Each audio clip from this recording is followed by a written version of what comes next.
გაზრდა პიანისტებთან გამართა. ქართული კლასიკური მუსიკის საღამოები მოიცავს საფორტეპიანო, კამერულსა და ვოკალურ მუსიკას.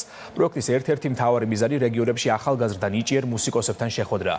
პროექტის ფარგლებში ქართული კლასიკური მუსიკის პოპულარიზაცია არა მხოლოდ თბილისში, არამედ საქართველოს რეგიონებშიც ხორციელდება. კულტურის სამინისტროს შემოქმედებითი საქართველოსა და თბილისის მერის მხარდაჭერით ქართული კლასიკური მუსიკის საღამოები ბათუმში გრძელდება. კონცერტების სერია საქართველოში მცხოვრებ ქართველ მუსიკოსებს ხელოვნების გარემოში უკვე რამდენიმე წელია აერთიანებს.